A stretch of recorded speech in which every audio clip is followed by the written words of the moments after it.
life can feel like.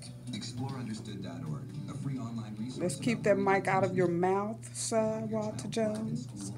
Hey, can you bring it down some so we can see your face? Thank you. And we're live. All right. Good stuff. What's up? Hello, YouTube. Come on in. Come on in. Come on into my place. We are live and full in effect. Let me mute this thing. All right, that was a great test. Sir Walter? Yes, sir. Can you hear me? I can hear you. Very good. Awesome. All right, I can finally hear the engineer. I don't know how to act. Look at that pretty color. Ain't that pretty color? Yeah. You look pretty on video. Right. Look at you. Well, it can be loud moments.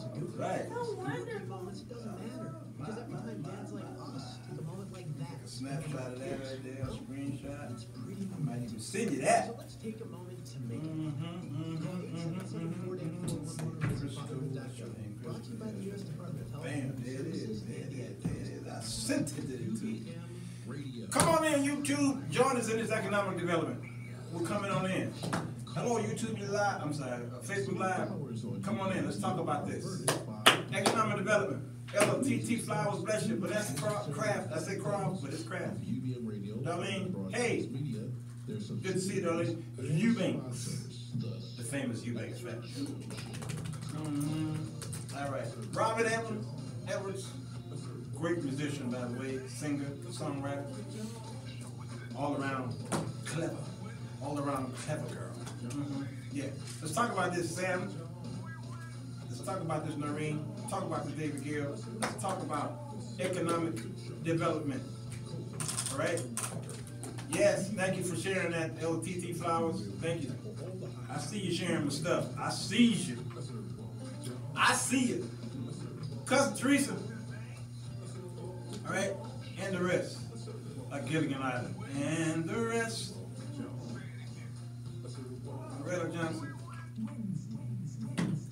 All right. Be on in about 30 seconds. 30 seconds. Count down.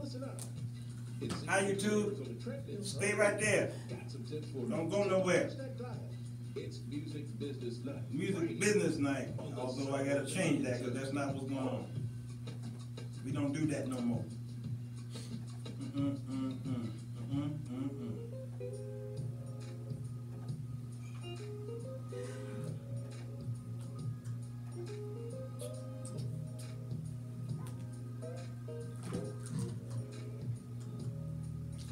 Everybody, so on the Jones Show. I am he. It is Wednesday. Oh, another day to bless the people of God and the rest of y'all who want to be with the people of God. Well, come on, come join us. It's okay. We are just normal people out there. You know, Christians struggle with the same things y'all struggle with in many cases: finances and relationships and politics. Okay. And the vicissitudes of life. We have issues as well, and we talk about this stuff on the Sir Walter Jones Show. We bring in guests from around the world and around the country to talk about things that might empower you, impact you positively. And we solve some problems, and we got our own problems hopefully that you can solve for us. Got Facebook Live here on the left. I got YouTube on the right here, and we got Urban Broadcast Media in the audio. Man, we're ready. We are broadcasting from around the world in this little community called Bronzeville. Great, rich culture. Absolutely. Here. Oh my God, just come visit us if you're in town. If you're in the neighborhood, stop by and see me. I might even take a picture with you. All right? It won't cost you nothing, Kristen. Not a thing. It didn't cost you anything to take a picture. Not at all. Not at nothing. all. It was free. It was free of charge. It was free. Okay, and but wait, there's more. There's more. Yeah, Okay. Yeah, we got an amazing show today. Thanks to you. What we usually do is talk about economics a few times a month because you know, as far as African Americans, okay, I didn't know what to call it, so I didn't know what to call it. Yeah, it changes every year. It keeps changing every Yeah. year. You know, I don't know if we're black or colored, African American. I don't know what we are. Yeah.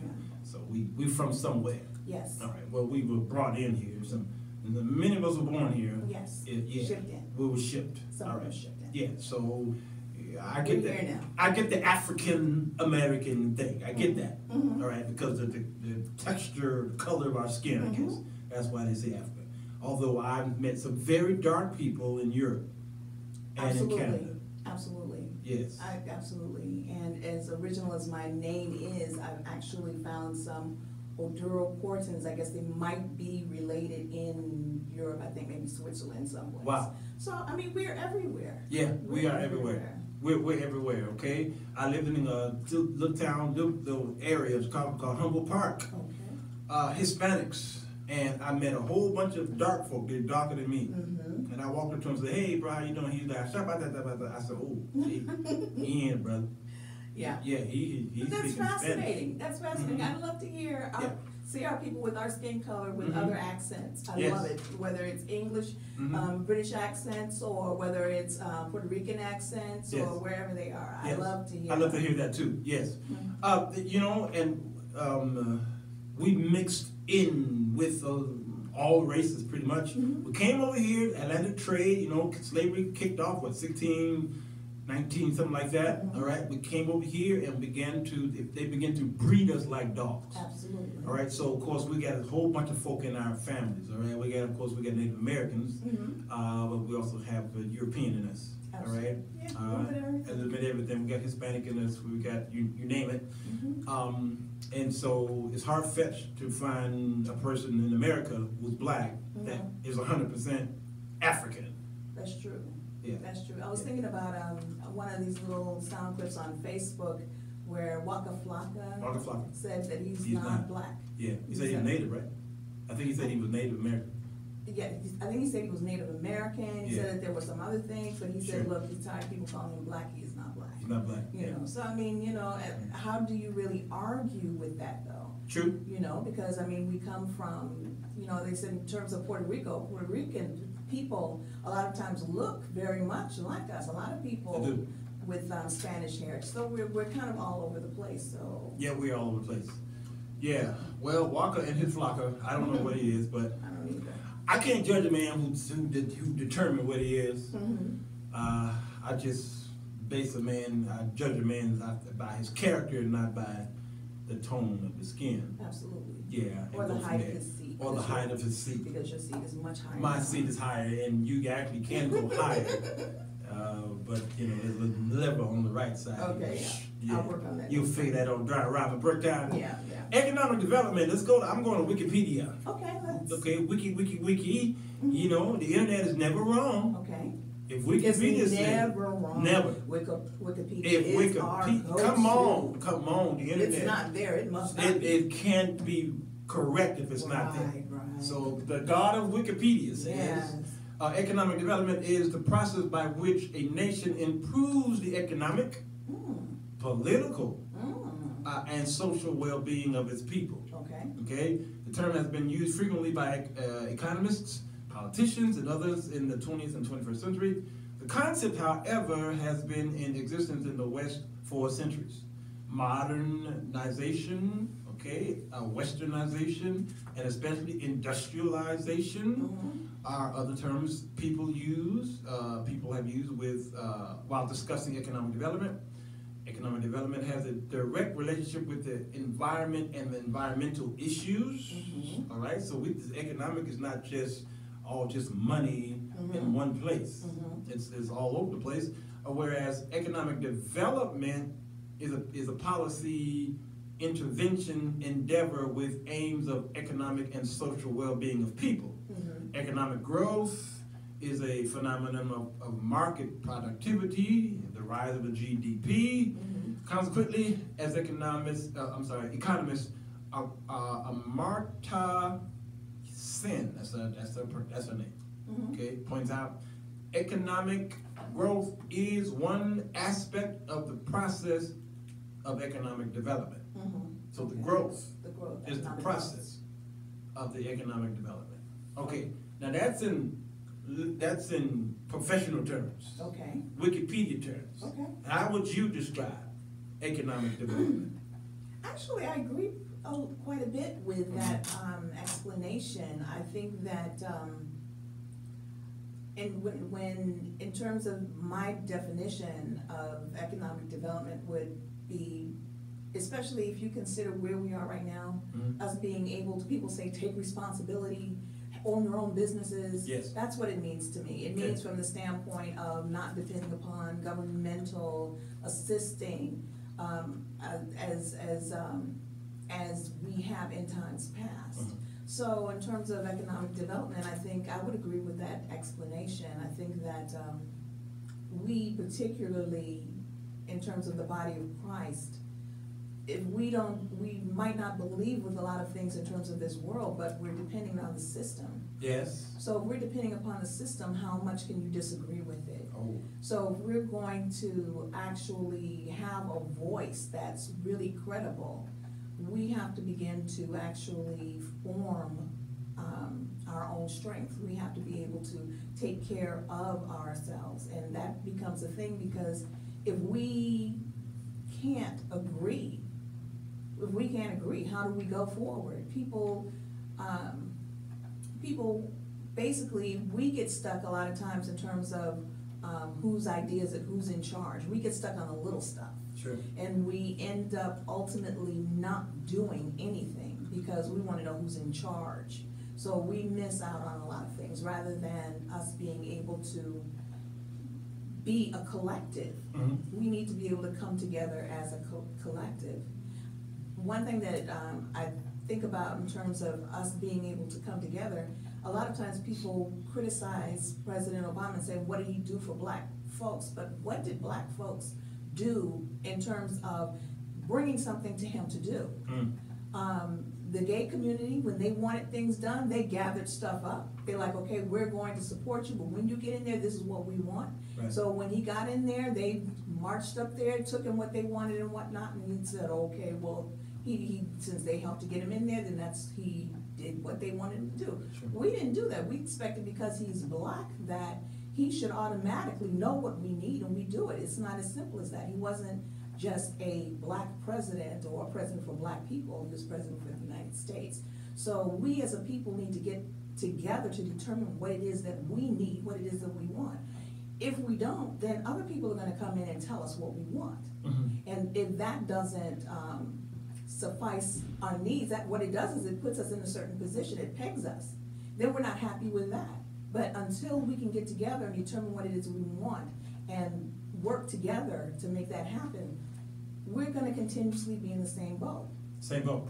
Okay, let's talk about all the aspects as much as possible in the African American community as far as economic development. Okay, we got to talk about the church. Yes. Right. We have to talk about the community itself. Yes. Okay. We have to talk about the educational system. Okay. All right. Absolutely. We can even bring up HBCUs. Okay. Okay. Absolutely. And what is their responsibility in economic development, or do they even have one?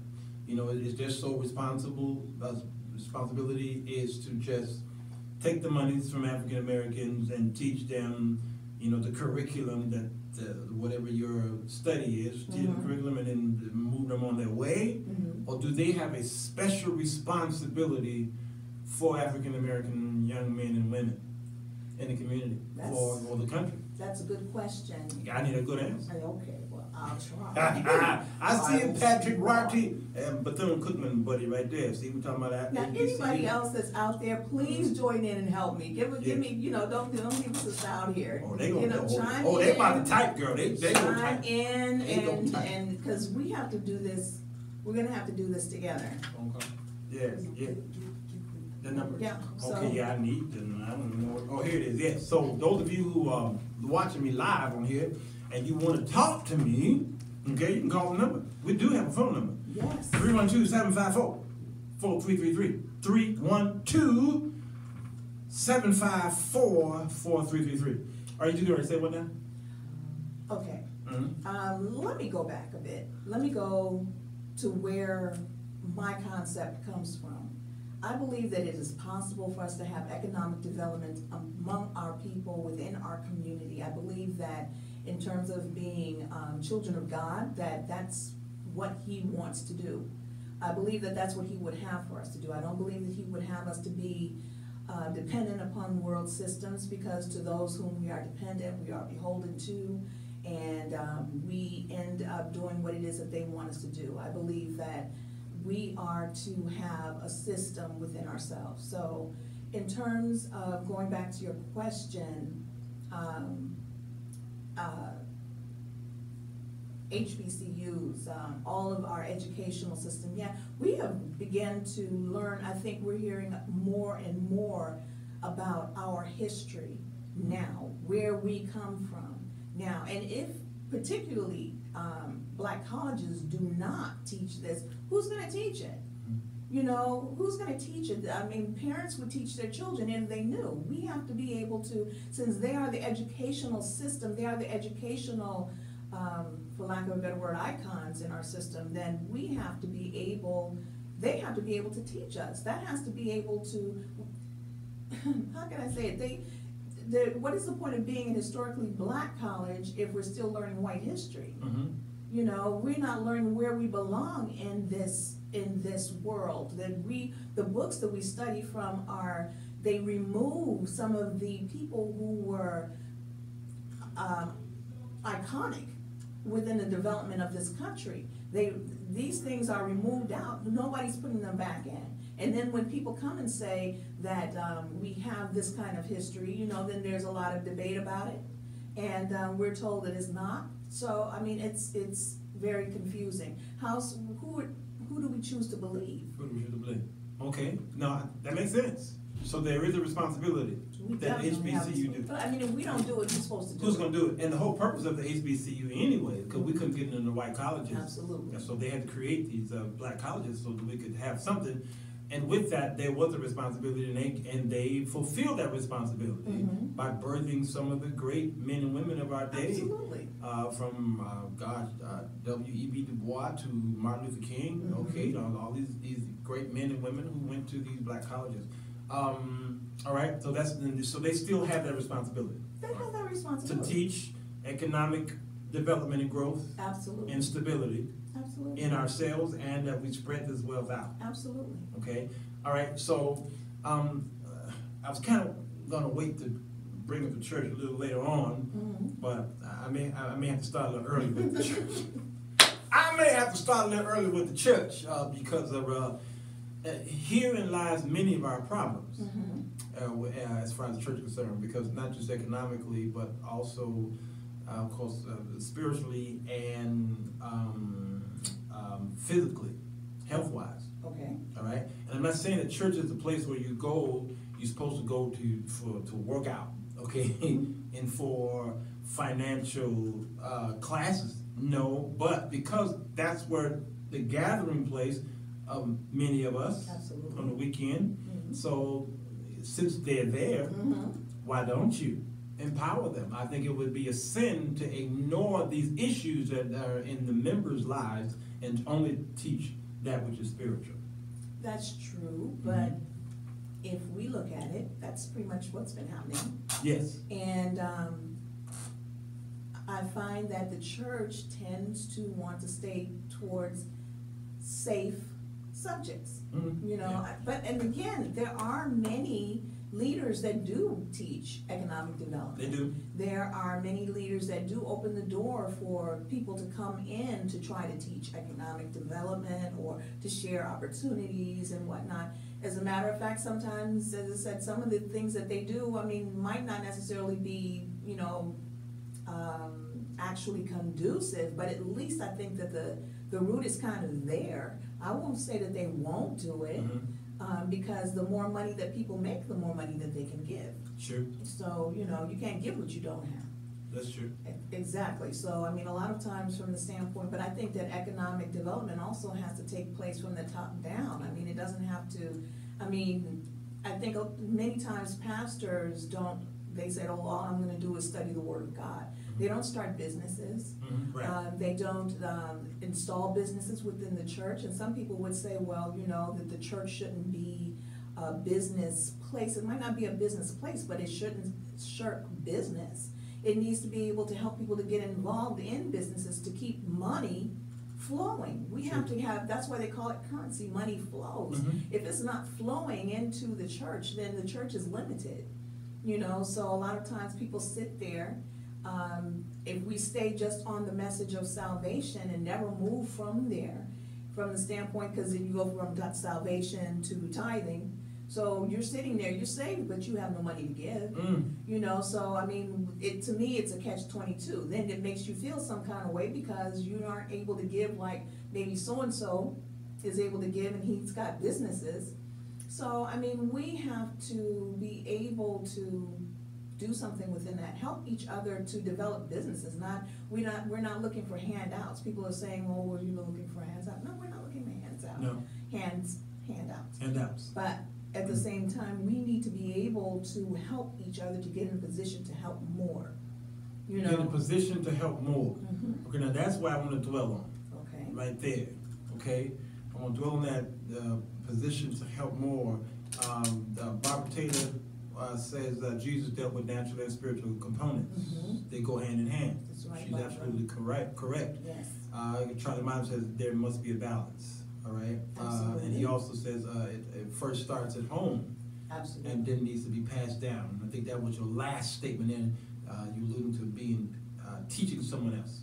Exactly, Okay, but if yeah. you're starting from Hi, Carla. home, a lot of times, depending upon, if you're starting from home, let's consider from the standpoint you're starting from home, but the home that might be in the church might be a home that's on Link, on Section 8, and all of that. So, I mean, if they're not getting taught anything better than how to survive in that system, how are they going to come out of that system? Mhm.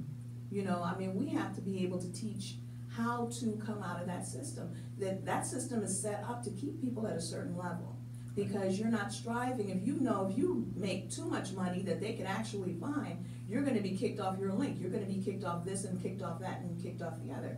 Rather than to remove that fear, maybe from the standpoint, we need more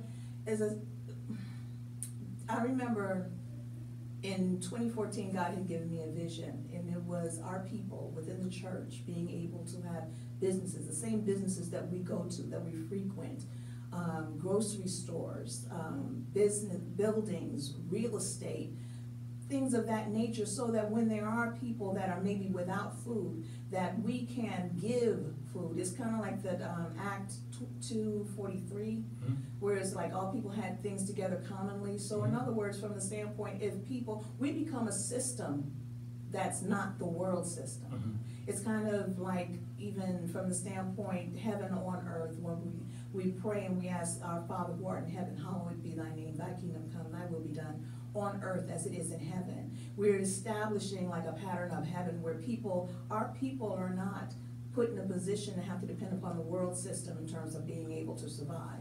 But we are putting them in position for, even when, say if there was a family, that a mother with children, that someone who had a building was able to give her an apartment. Somebody else maybe who had a job could be able to give her a job.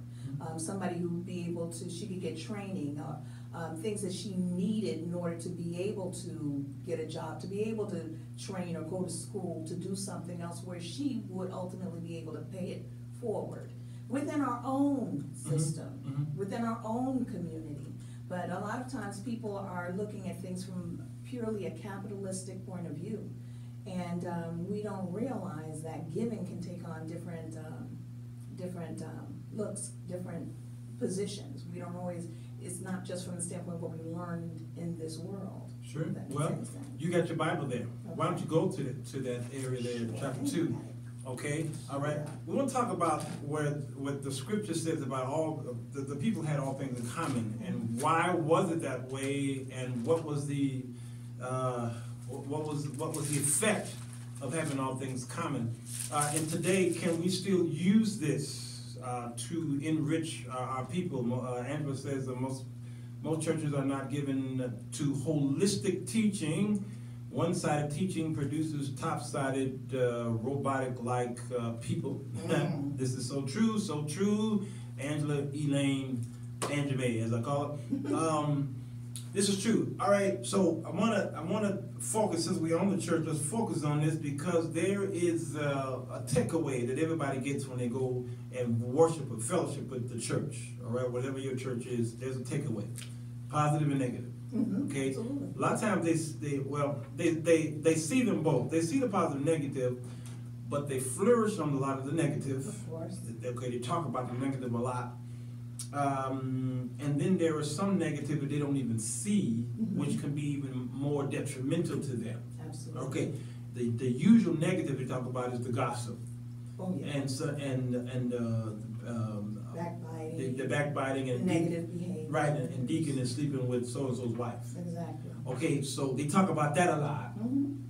but then they put into this church things that's affecting them negatively because they're not receiving the answers to what they're putting in, or the reward to what they're putting in. Okay, and what I mean by that is the teaching and the finances. They're being told to put finances in here, but they're giving a promise. They're giving a promise, and the people keep looking for this promise for generations, and they don't see the ramifications, the results of this promise, and they don't even know that they're not seeing it. So then this thing is recycled, and they say the definition of insanity. Is doing the same thing Yeah, over and over again. yeah, and expecting a different result. So we in the church we keep doing the same thing over and over again, but many people in our churches are poverty stricken. True.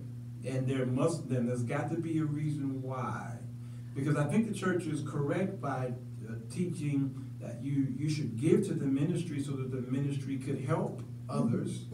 Like especially like our church have a missions. A time we can give in the missions offering. Some churches call it a benevolent offering. All right, that's good. Number two, the offerings go toward the upkeep of the church house. All right, and it pays the It's just salaries. I mean, and that I don't have a problem with that. I think that's necessary. Sure. That's yeah. absolutely necessary. I mean, Right. you pay for your own home's upkeep. Yes, You know, so right. that's expected. Mhm. But even beyond that, Yes. there's the part where, even from the standpoint, let's go back a bit, and speaking of some negative connotations where going to church kind of meant you're giving, but at the same time, you're not seeing, you're told that God will reward you, but you're not seeing the reward, not because God isn't giving it, but necessarily what you're seeing is how people are managing the money that is given. Lots of people have come and had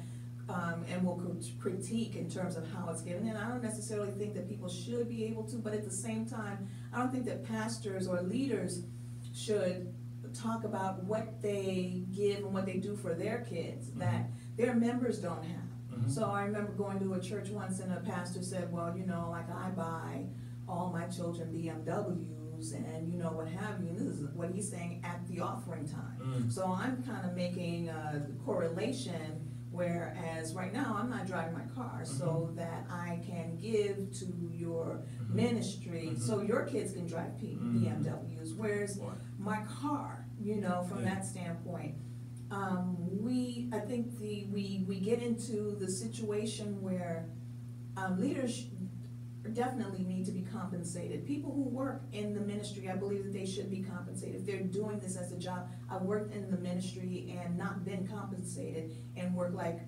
excuse the expression, a Hebrew slave. Sure. So I know what that is. I know it's a lot of work to build a ministry and try to get it to the next level. And to do that from the standpoint as a job and not be compensated causes a lot of burnout for people who do that. But they do it as a labor of love. They're not doing it to get paid and whatnot, but at the same time, eventually, if their economic situation doesn't change, they still have bills. They still have things that they're expected to pay.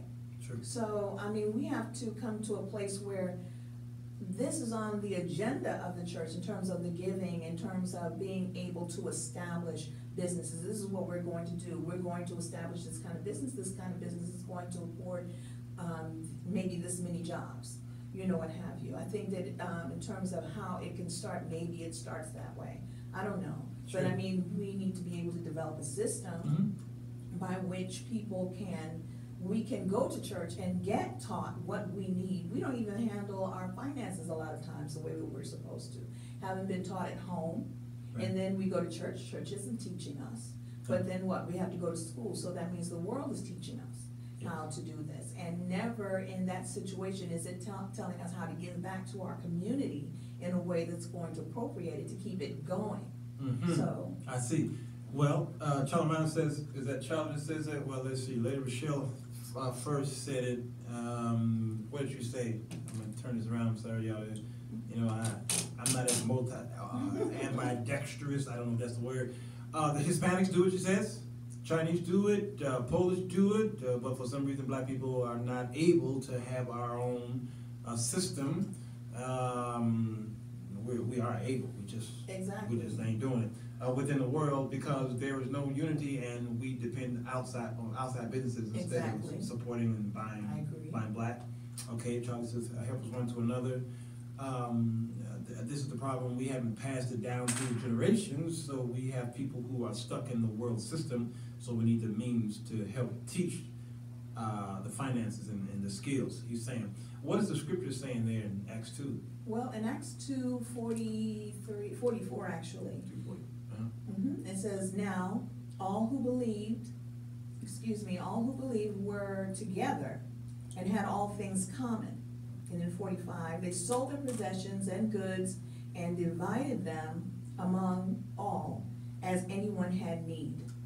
Yes. That's the basic scripture. And that's the thing. The church, we say that the church is supposed to be there to provide the needs. But a lot of times, I think that they've been given needs. Okay, you might need, say, rent paid or what have you. They may help you with that. But next month, you're going to need your rent paid again. Yeah. You know what I'm saying? As long as you're there, you're going to need your rent paid. You're going to need groceries. You're going to need to feed your kids. You're going to need clothes for your kids. School comes, you got these. So, I mean, is that just to be able to hand those things out, I don't think is the right modality for that. Yes. There's so much more. There's so much more because you mentioned you go to like a beggar. Those guys on the street, they beg one car, they beg them all. And tomorrow they be back out there, and someone needs to pull them in the car and take them somewhere and show them how. Listen, I gotta go to this quick break. UrbanBroadcastMedia.com. Go there, y'all. We'll be right back, y'all. Sir Walter Jones Show. Stay with me, Facebook. Let's continue to talk about this. Economic development in the church today. There is, I'm going to get deeper into this because this is where I get in trouble. Okay, no, bring it. Well, you know I'm going to bring it. Bring it. You know, that's what we need. We need it brought because other than that, it's swept under the rug. And, you know, it's like you make it the best way you know how. Yeah. You know, and that doesn't work. So we have swept under the rug-itis. We continue to support our churches, but in many cases you can go back to that same church you support for help. In many churches you can't. You can't pull from that church. They'll tell you, we're not in business for that, or we just don't have it. We don't do that, what have you. But they will demand that you continue to put in the pool. When I go walking in Surtsville, all right, out there, it's called Pullman, and George Pullman built these railroad cars, these sleeper cars, and he built a community for his workers. This was an amazing setup. It was a great setup. It was like utopia, you know. And so the workers really, because there was horse and buggy back then, there were no cars. But they didn't need anything because they just walked across the street to work, and they walked back across the street to live. All right. But the recession, not the recession, there was another market crash. Prior to 1929, there was one in the 1800s. And it crashed, and so Mr. Pullman began to lose a lot of money. So what he did was he cut their wages, but he did not lower their rents because the rents was taken out, you know, So he got them on both sides. yeah, so he lowered their wages, but kept their rents at high. And so I look at that story and it's almost like that's the way the church is operating. You know, you keep giving, no matter what the recession is, no matter if you lose, Exactly. keep giving, but we can't give back. Right. What a shame. Welcome back to the Soap Opera Journal Show. Yeah, I'm he. We talking about economic development and empowerment, all right? Let's put those two in there. Absolutely. Put that in your pipe and smoke it, okay? Okay. Yeah, it's non-tobacco smoke, by the way. Okay, right. Yeah, Vaporize. Yeah, vaporize. There it is. Yeah, non-cancerous production sales. Vitamins. There it is, all right? So I want to talk about this whole church setup and what are their responsibility, right? All right, we'll get there. We'll go there for spiritual enrichment. Absolutely. Okay, the church of the first century came together and they bought and sold. They had all things in common. So whatever you needed, I had it. And whatever I needed, you had it. Absolutely. Okay, so this was the first step of, I guess you could call it communism in a sense. They were a commune, and they began to Which has gotten such a bad rap. Yes, it does. Yes, it did. Because when you look at we look at the young man, well, he's not young, but the man who was running with against Hillary Clinton, Bernie, I think his name. All right, and of course they call it socialism. I love Bernie. Yeah, Bernie's a great guy. Okay, communism, socialism, and what have you, and fascism. When you begin to hear these terms in this last election, and what happened was Stalin and Hitler and all these, they used those terms, and North Korea, they used it in a negative way. And the effects of it in Italy. Extremely negative. Yes, was extremely negative. But when you look at the foundation of the terminology of communism, that's the first century church. Absolutely. Pretty much, okay? Everybody helps everybody out, okay? And you pull yourself up, and then you pull your brother up. Exactly. Today in America, they say that y'all is a sense of entitlement, okay? But if we're going biblically, we have to go back to Joshua. Oh, to Joshua. But we go back to Joshua Right. when he basically told them that when you to cross over, but when you cross over, come back. Come back. And get your brother. Yes. So we are expected to do this, and as you just point out, these sort of concepts, it's amazing that they're biblical, but yet and still they put another tag on it, communism, socialism, and whatnot. Now it's bad. Sure. It's not capitalism. Sure. But look at what capitalism is about to do in our society. Right. People who have money have now positioned themselves in the highest positions of our nation, and they are about to really kind of show us what's what in terms of what it is that they want. And they said, well, we get the tax cut and it all trickles down, and they've proven that doesn't work. Right. So we have to, what do? Do we just take it? Do we take it laying down? Do we just accept it? Wait out till the next election where they're willing to buy it again? So I mean, is that the answer? What is it that we have to, I believe we have to begin to seek how to take responsibility. Yes. For ourselves, if we're still part of this system wasn't built for us. No. So if it wasn't built for us, but yet and still we still want our own, then we're gonna have to find a way. Yeah. In spite of. Okay, which tells me there was no excuse for us not to have anything. When you look at what are our numbers in terms of consumerism? We are $1 trillion people. Exactly. $1 trillion. But then that's $1 trillion that's going out of our community. Out. On a daily basis. I mean, as often as it does, whenever we want to buy other people's stuff. There was I saw something on Facebook, and my Facebook peeps, love you guys, but somebody was saying from the standpoint they had put together this little documentary about how to sell to the Negro. Sure. Negro wants quality. Negro wants this, and he doesn't want you to 1954. Exactly. He doesn't want you to lower the price. Wants to pay for what he receives and all of this other stuff. So then they marketed on that. And made money off of us, and they still continue to do that. And we are none the wiser. Sure.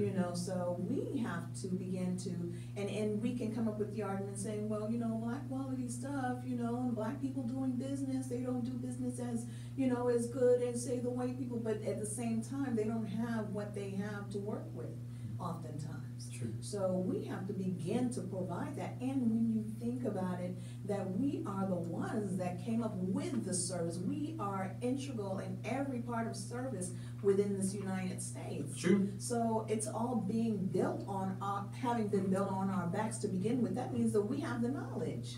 Yes. A lot of times they've learned from us, but then we can't teach our own. True. So there's a great disparity about that. A great disparity about that. Okay.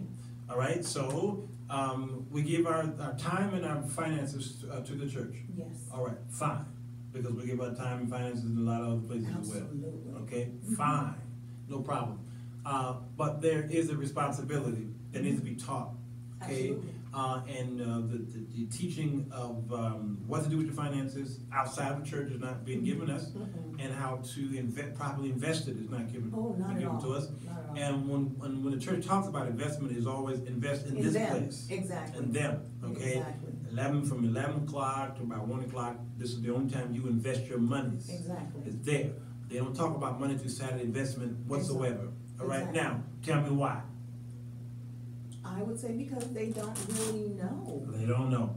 And I think that that's very important because many people of other races are taught investment. Mhm. They're taught how to invest in stocks and Yes. bonds and these other things.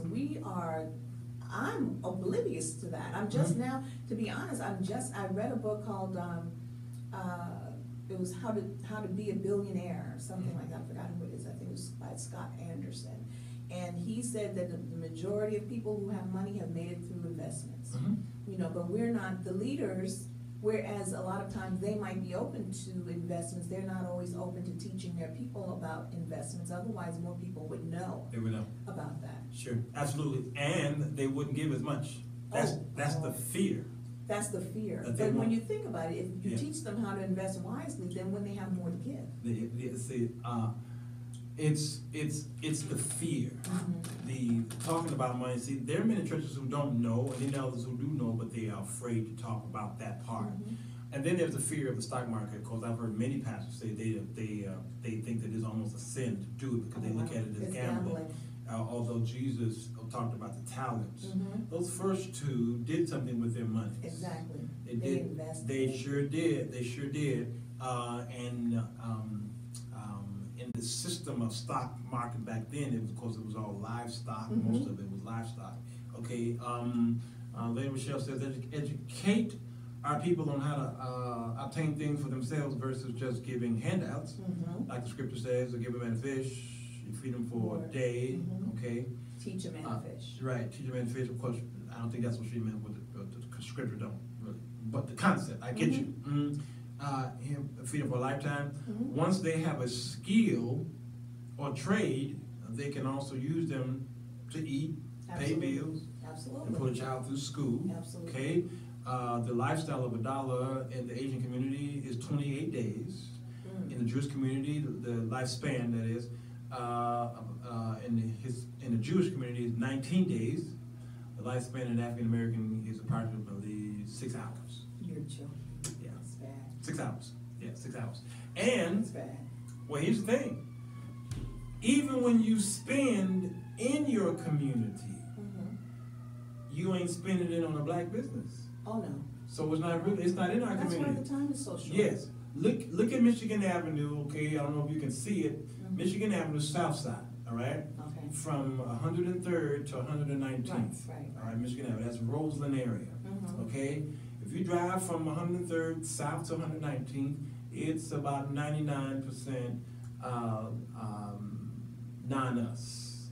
Okay. So that would be Asian, Mhm. and when I say Asian, that means India as well. Mhm. Okay, so that's China, Mhm. Japan, and India, Okay. up and down there. There is a black kitchen Mhm. there on 109th in Michigan. Okay. They're never open. If I was starving, I can't depend on them for food. Oh, wow. And I live just a few blocks Oh, from them. wow. I've walked there, and every time they're always closed. Mhm. And then sometimes I'll drive by and they might be open. Mhm. Black establishment. Mhm. Keep driving up and down that whole strip. is all these other people's stores. All right, so even though we're spending in our neighborhood, that Asian proprietor, guess what he do with his intake? He takes his money. He don't put it in a black bank. No. Okay, he'll put it in what? Chase, Citicorp, Bank of America. Okay, so he takes the monies that you spent on his goods and he take it out. There is a Seaway National Bank. I used to work there. All right, on the corner of 111th in Michigan. All right. I like that one in the one. Okay, yeah, that's right. All right, now, we were down to 2 black banks in Chicago. All right, there's Illinois, and, right here, right up the street. That's the black bank there. They got rescued by Africans. Oh, wow. Thank God, because we were about to lose them, and 2 African brothers came and rescued them. Oh, wow. That bank, all right? Right up the street, about 2 blocks, okay? Seaway National was the second one. Of course, Seaway had been black for a long time. Well, Seaway's not black anymore, all right? Got bought in January by a bank in Texas, all right? So it's not under black management anymore. But prior to that, that bank sits on the corner of all those businesses up and down that strip. And I can guarantee you, none of them take their intake and deposit it in that bank. No. Not a one of them. You're absolutely right. So to say that she's right, that 6 hours the money goes in and out, even when we shop in our community, it ain't in our community. And then that's a shame. So African Americans supposed to, if we are $1 trillion, they say we will be between number 6 and number 10 richest nation. Oh my If goodness. we were a nation, we would be as far as one of the highest economy nations in the world.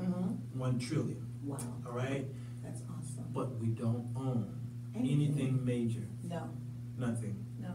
Nothing. No bank. Okay, that we got a few banks in the country. You could count them. Grocery stores, you can count them, okay?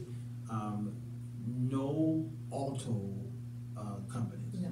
No dealerships. No dealerships, Well, okay? yeah, manufacturers. Yes, or yes. None of that. We just happen to have 1 skyscraper downtown. I don't know if it's the Johnson's, I don't think the Johnson, I think the Johnson's building, I can't remember. But downtown, believe it or not, I just discovered it. We got 1 skyscraper on Michigan Avenue. Wow. Around, I don't know, Madison and Randolph. What is it? Forget the name of it. I saw it on the news and I I was had shocked. no idea. Yep, and one black. It just doesn't make sense. Yes, so, but how is this possible when we have so many of us, as far as residency in the population in the United States, right? You said, how is it possible? That we don't have it yet as far as minorities is concerned. I don't know the ratio of the population of Hispanics, Asian, and African American. I don't know the population. I have to Google it. Maybe we can do it during the break or something like that. But still, how could we be 1 trillion and we don't own anything? Is that something that we did, or was that systematically done to us? It's a bit of both. All right, help us out. It's a bit of both. Because first of all, it's not common knowledge, that kind of power that we hold. Okay. It's not common knowledge. I We have totally been agree. we've been taught that we are the minority. Yes. You're the minority. So when you're taught that you're the minority, you think, you act, and you behave, you deal with your money as a minority. You don't look at it from the standpoint of we basically contribute how many trillion to this economy of this country, and then we're expected to be third-class citizens within it.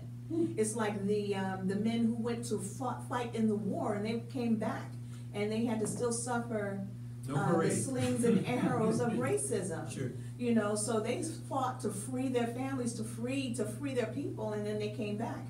And look at what happened to them. It's the same sort of thing. If any race can make us think that we are less than, and we don't counteract that with any kind of truth, then we're going to abide under that position because this is how they view us.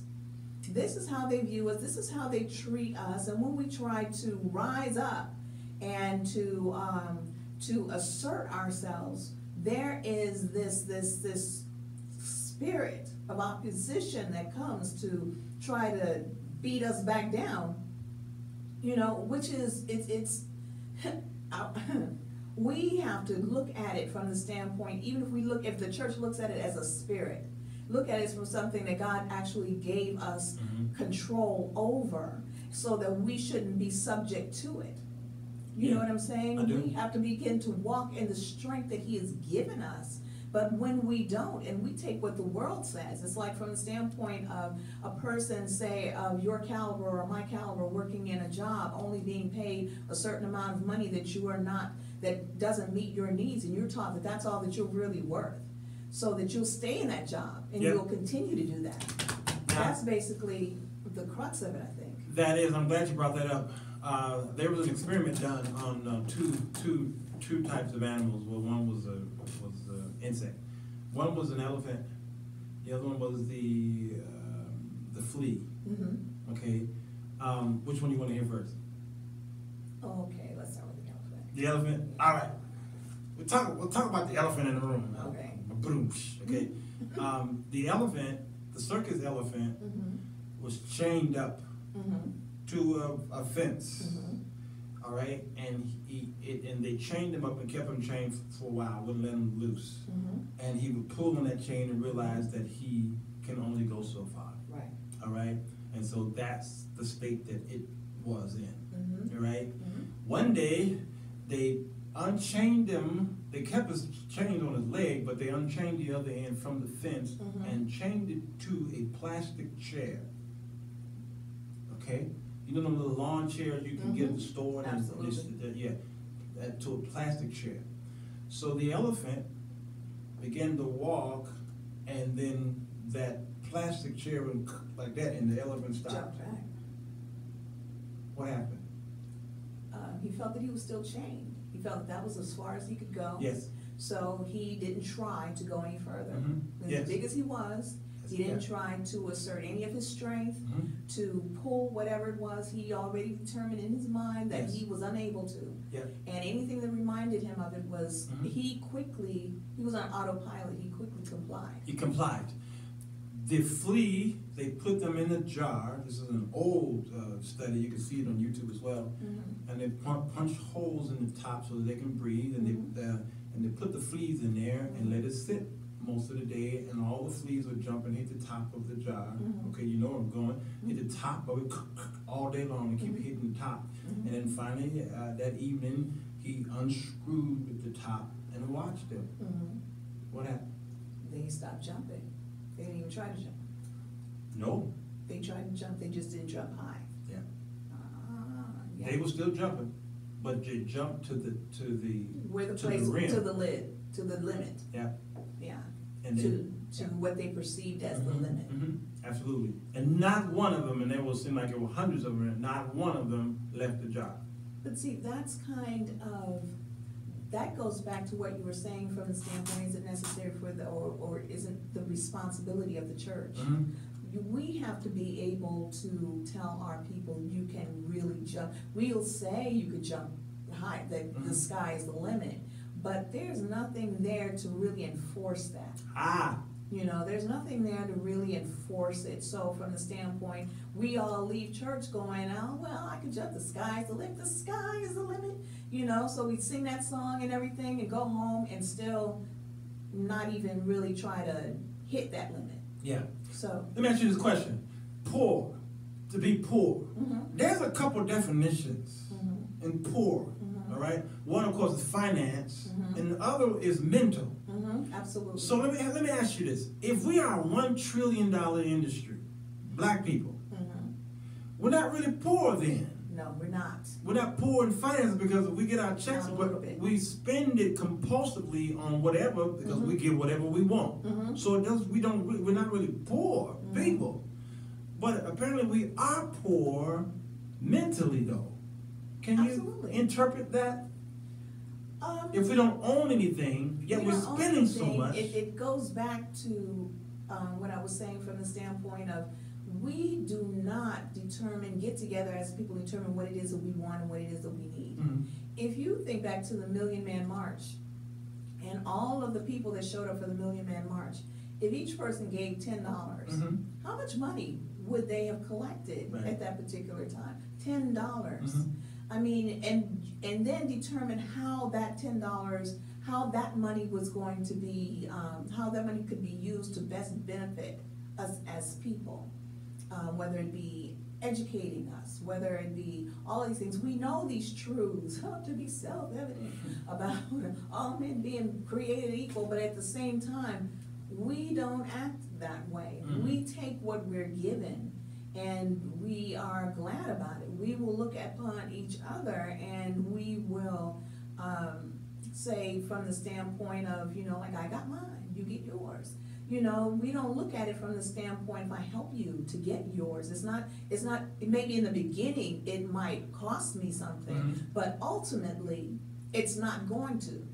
We don't look at it like that. We don't look at it as being, I'm my brother's keeper. Mhm. People who do that are very rare indeed, and we have to all develop, especially we who are in the body of Christ, we have to have that mentality. Because other than that, we think it's when you go into, we're not even taught history. You've learned history, I've learned some history, the people who are watching this have learned some history. We've learned like bits and pieces, but it's not taught as a curriculum.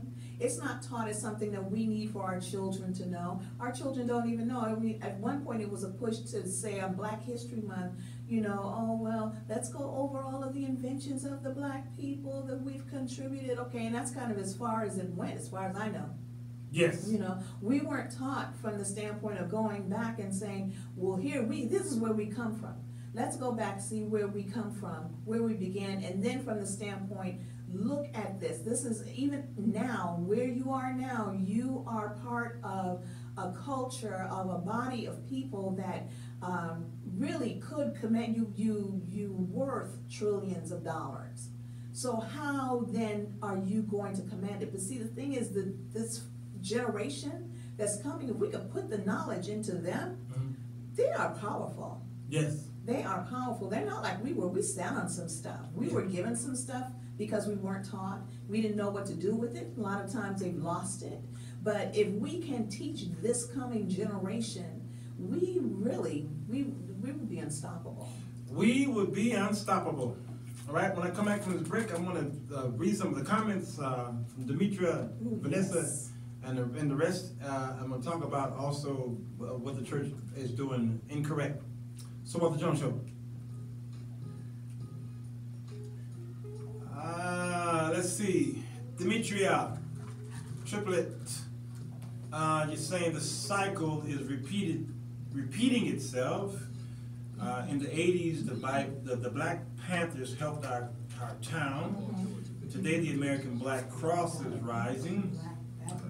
The fear you all speaking of is yet rearing its head again. Stagnate the mind and the body stay still. That's so true.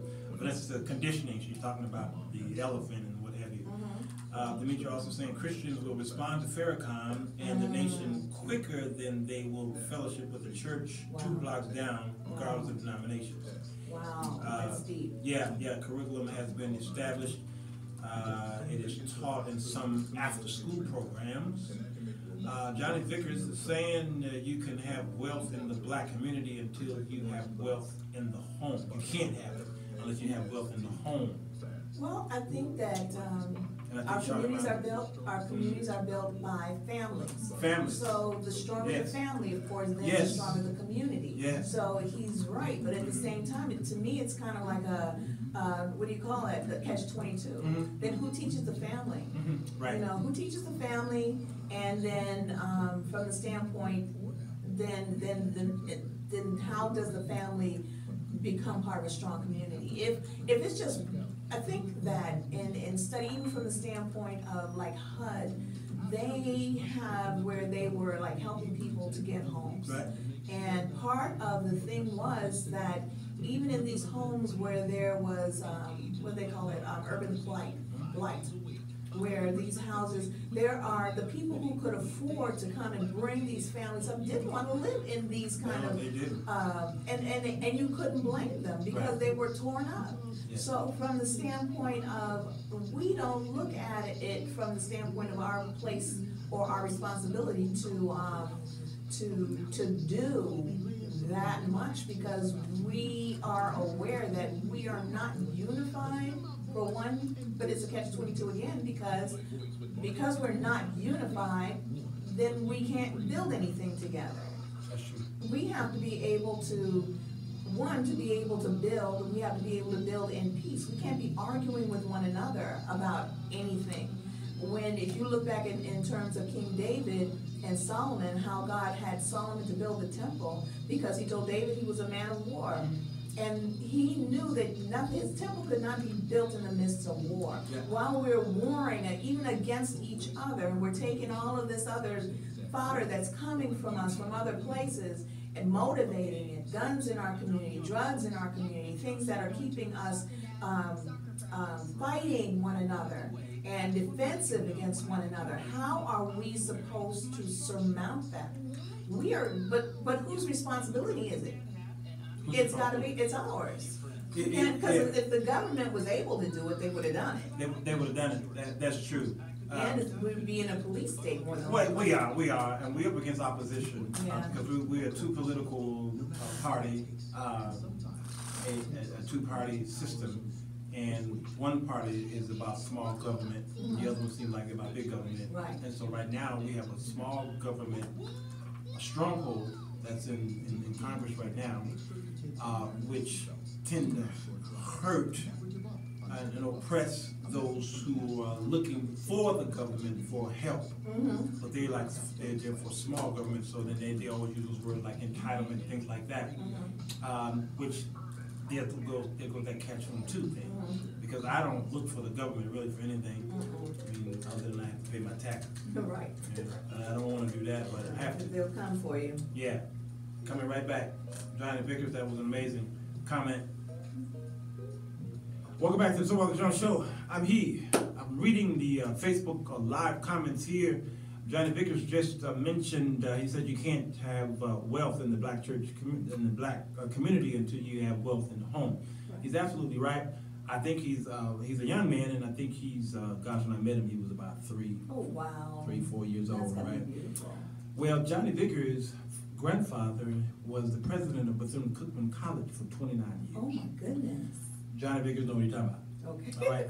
That man was my father. All right, and he raised up men and women, great men and women. Well, he raised me. All right, and he would always talk about, romance without finance is nonsense. No Okay, Johnny Vickers, he know, and he probably still say that today. The Lord has blessed him with long life. He's in his 80s now. Wow. But he raised his sons and his daughters, economic development. So that's why I love it when Johnny comes over, because he knows. But I want to talk about this thing with the church and how it's funny to me when it comes time for raising offerings. All right. The raising offering time is amazing to me. Okay. That's when you know what people are capable of doing. Okay. And that's when you know when people say, I don't want to do it. Okay. I don't want to do it. Okay. Here's the scenario. I see this in churches. After service, you got these kids who are selling cookies or what have you. And it's only $1, $2, and then people are like, I don't really got it. I don't know. Or there's somebody who's got a business that they're trying to kick off. They want someone to maybe invest in their business or do something to help empower them. You got kids who got trunk parties or trying to go to college, and you might hit up the members and the members. I ain't got it. I ain't got it. But come that time toward offering, when the right man gets up there. All right, he might be the prophet that y'all brought in, or an evangelist, well known. And when he come there, all they got to do is say a few key terms to you. The same ones who said, I ain't got, all right, are the ones who are going to be standing in that $100 line. I've seen $500 lines. I've seen $1,000 lines. Lines, you hear me? So have I. Okay? All right, because someone says, if you do this, here's what's going to happen to you. All right? Yes. All right, so that's what, it's like a raping, a molestation, financial raping, okay, that goes on. Yeah. Now, Yeah. I would see they raise the general offering, all right, and there will only be 20 people in that room when they raise the general offering. Say we don't have enough. We need to go back and ask again. Yeah. So what they do is they'll bring someone up there who is an expediter who is a great salesperson. Right. See what I'm saying? Yeah. He's a great salesperson, and pastors have literally brought these people in specifically to. I used to a long time ago. I used to have a pastor that was one for that. Absolutely, okay. And I've been in the back offices on many occasions where that man went back there and got his cut. So okay, he gets a percentage of whatever offerings are raised. That is the agreement that the pastor had with whoever he's bringing in. So the church has become this money market, this place where probably if Jesus was here physically, he would do the whole with the whip thing. Yeah. He would do it. I guarantee you he would. And we'd have it coming. We'd have it coming to us, all right? And it's a shame. It's a shame for God, but I see it a lot. Try to remind us in the Black Panther movement, they were disbanded by divide and conquer. That's right, because you know the FBI and the CIA and all these guys, they got the chief guys, took them out. We have to start among ourselves to start the building in the new generation. Demetrius says offering time doesn't indicate what a person is capable of, only what they are. That's what I say, willing to do. Excellent point. Barbara says spiritual manipulation at its finest. Exactly, Barbara. Yep, that's exactly it. That's the bottom line. That's the bottom line. So they know how much they got in their pockets and their bank accounts. They came there with the mindset of this is all. They know this is how much I'm gonna give. Then the salesman comes and make them feel good about something, and then they go back in there. And I've seen 20 people raise thousands easily after. I'm talking about the second offering. Easily. The 20 people raised thousands, even though the first offering they were struggling. All of a sudden they found all this money. Okay, and they were swiping cards and giving cash and you name it. All right. So Demetria is absolutely correct, and I'll read it again. She says offering time doesn't indicate what a person is capable of, is what they are willing to do. Okay, and give. And I think that is the gist of what's going on as far as economic development in our homes, our churches, and our communities, is what a person is willing to do. Oh yeah. Yeah. And the thing is that even from the standpoint using those kind of scenarios, those type of things have nothing to do with economic development. Right. They have to do with the church's system of, for lack of a better term, getting paid. You know what I'm saying? Because as you said, you know, I used to years ago belong to a church whose pastor was kind of the expediter. They used to fly him in from all over the country just to do that, just to raise these huge offerings. Then he gets his cut. When he gets his cut, then there's nothing going back into the system. Nothing. You know, it's just from the standpoint, you know, he's gonna go and spend this $1,000 shoes and all of this stuff. And you scraping, you're not, it's like, you know, and he's like talking about, well, you know, I'm gonna get these shoes and they cost $1,000. I don't wanna hear that. You know, I can't afford to hear that. You know, but at the same time, we're conditioned. Yeah. You know, that's the system. That's what's supposed to happen, and that's not true. And that is not true. We are conditioned. We're messed up. All right. In many cases, no, we can be fixed. We can. We can be fixed. God. Okay. We have shows like this, so we talk about this so that you could take notes. Because you know, sometimes you get to a place where you get discouraged.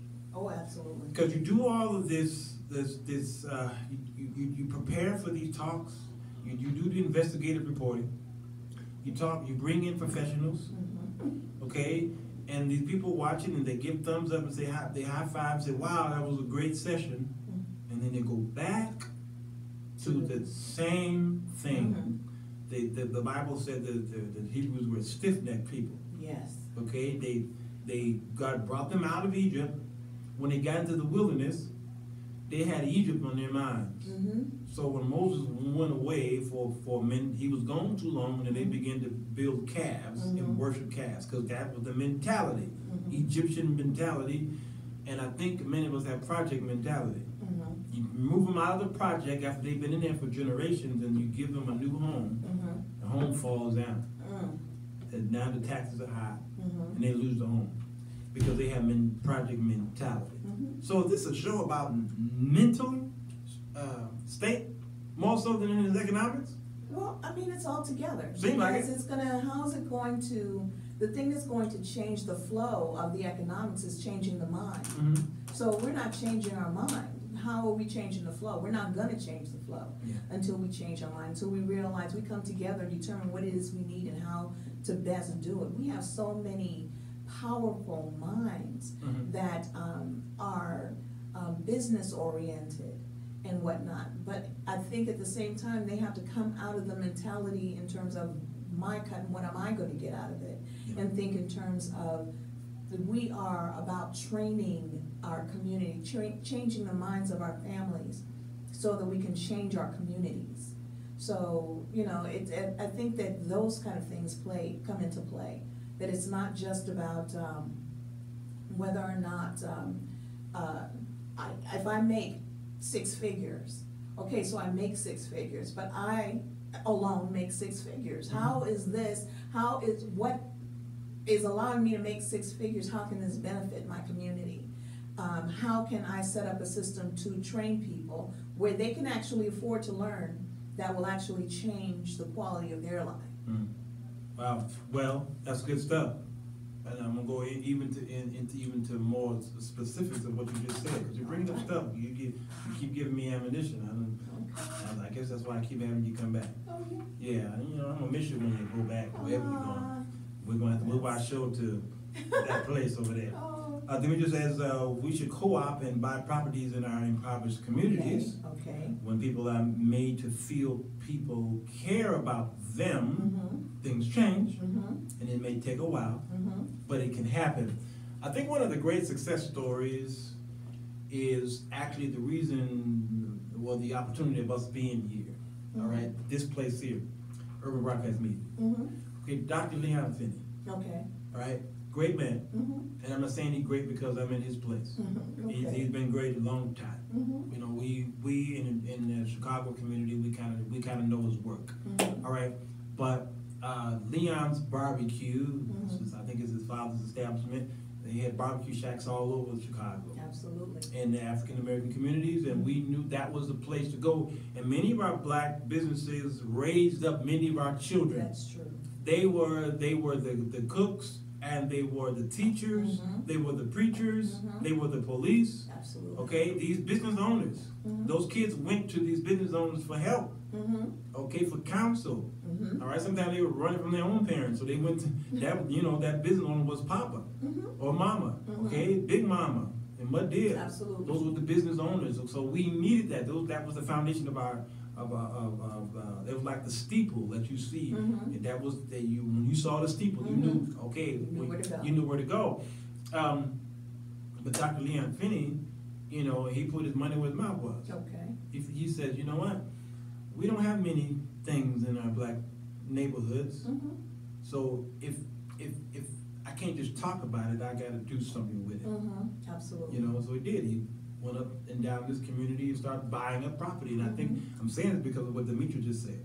She said co-op and buying properties. Absolutely. All right, Dr. Finney bought this place, the place next door on my left, the place next door on my right, and then across the street. Okay, he just kept buying up property.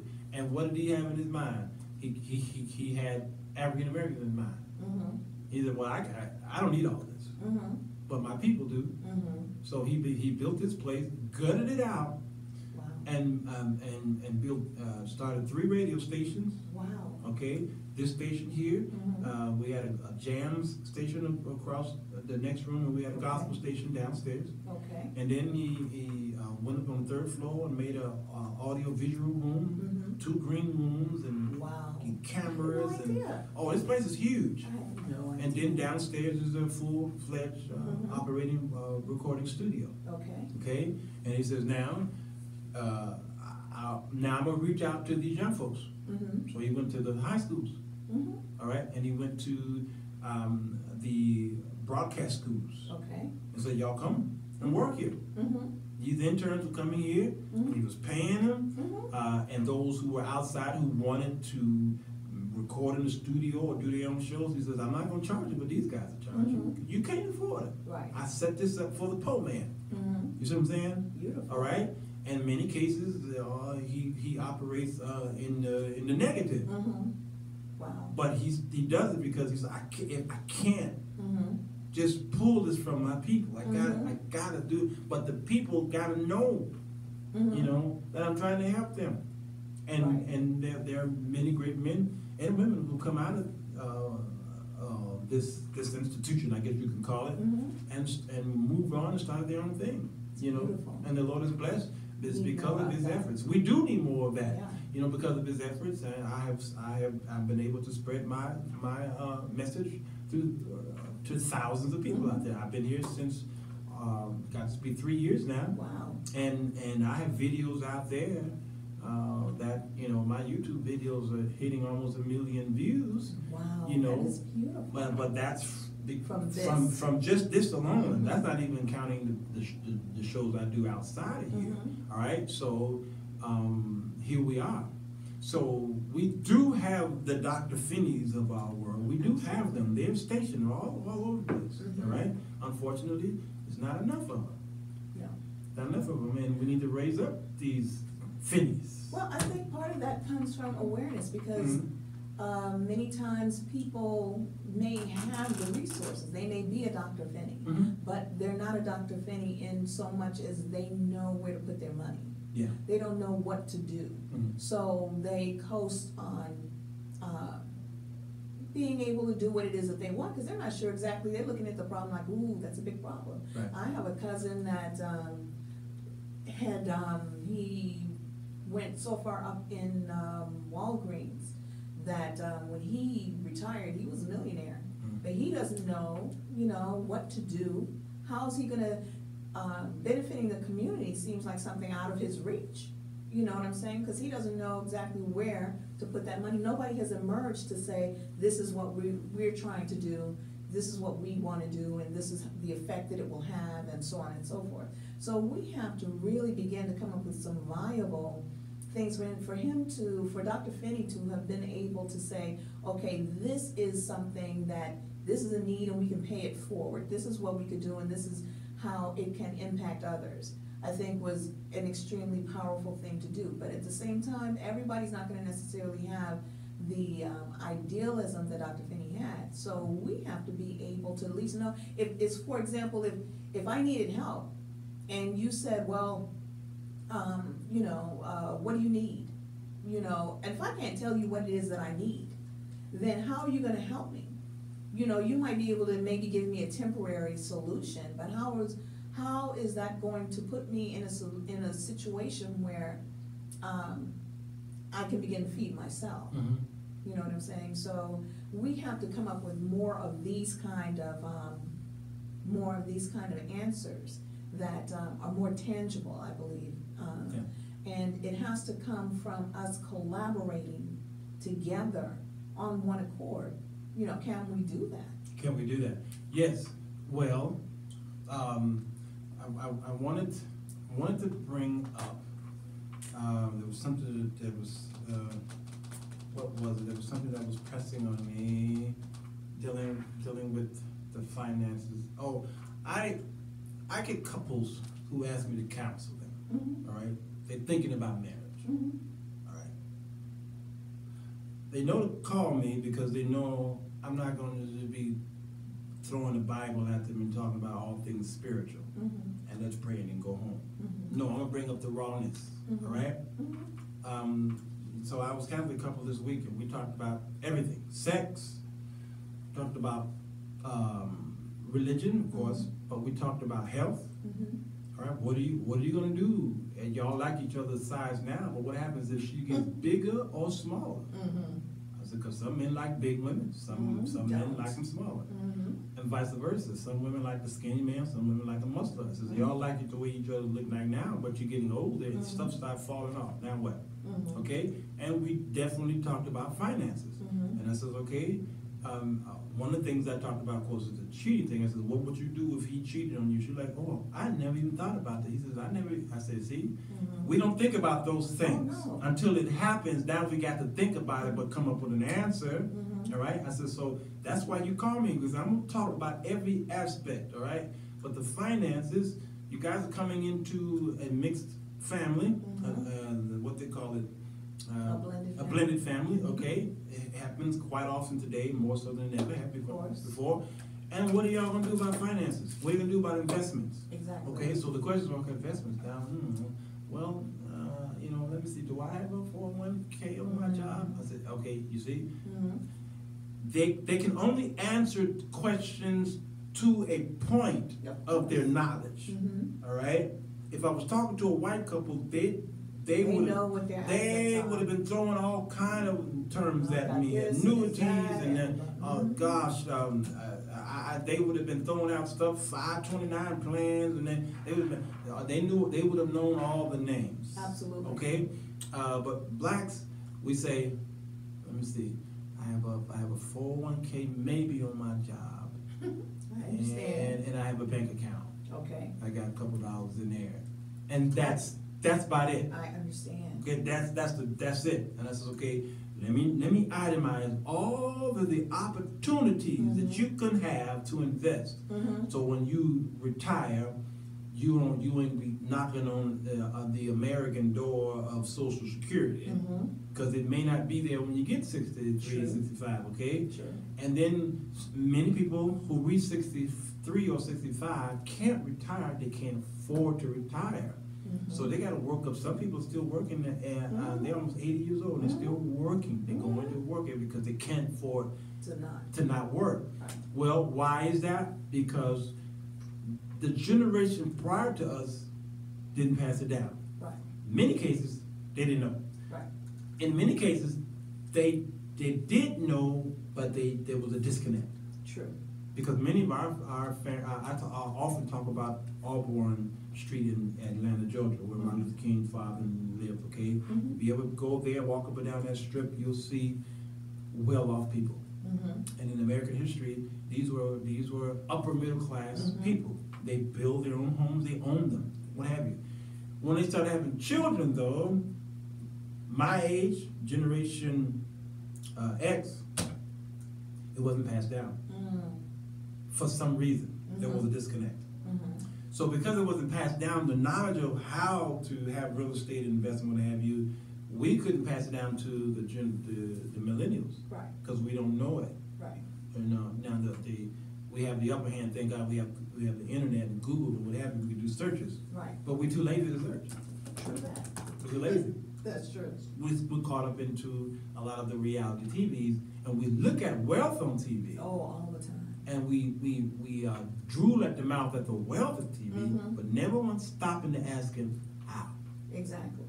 And we think that, oh, you cost too much. I'm talking about advisors. I can't go to him. He costs too much. Right, and then from the standpoint, like you were saying, drooling at the mouth at what we see on TV, I think that what it does too is our environment kind of sends a signal that says you'll never get it. Right. You'll never have it. So don't even think about it, because it won't happen for you. So that goes back to the elephant thing, the elephant in the flea. It's like, why is it, we look at this stuff. What was it that I saw? Again, it was on Facebook. I get a lot of my info from Facebook. Sure. But Me too. this guy had built a compound because he went and he saw somebody. And he had his families on this compound, Sure did. and I was like, oh, how beautiful that is. And But I mean, that costs some money, you know, so from the standpoint of, are we supposed to determine that that's out of our reach? And people have done that for generations. I remember years ago looking at, this property on the north side. There was like 3 buildings together, and they were selling one of the buildings. And this particular building, the guy had bought the 3, and he had like one daughter in one daughter in the other, and one daughter in the other. So, I mean, they were all there together. You know, so I mean, that sort of concept has been there. Been there. Exactly, but, you know, from the standpoint of, we look at it as something out of our reach, because that's what we've been told. Your credit is bad, you know, so you can forget it. But why not, from the standpoint, if my credit is the issue, then what do I need to do to fix my credit? You know, we're not looking from the standpoint, I'm gonna take your objections, and I'm going to work on them. I'm going to whittle them down and make nothing of them by doing what I need to do to fix it, to remedy it. It becomes, we look at it as being, oh, well, that's too much, and it's just me, and all of this other stuff, when, you know, we need to be able to address these issues, not just look at them. I create, help people who want to create nonprofit organizations.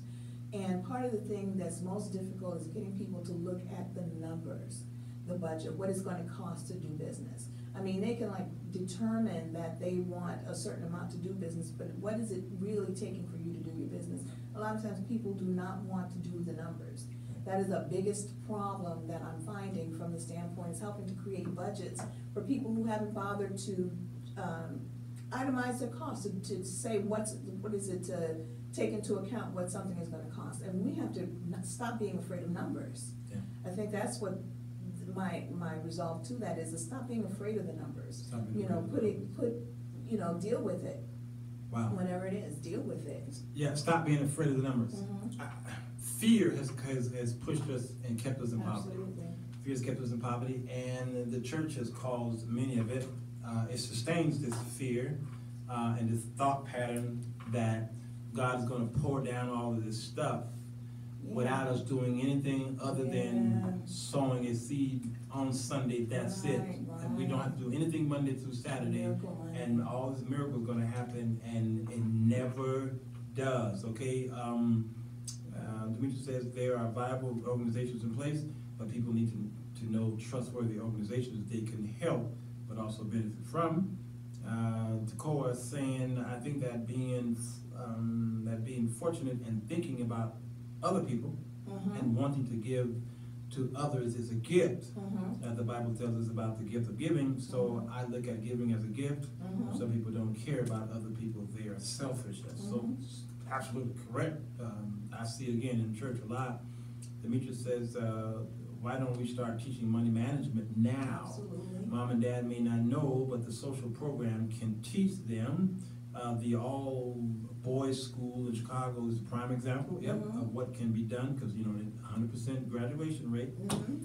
Carolyn Anderson's program is an example of what can be done. Let us start promoting them. Carolyn Anderson will be on the show next week.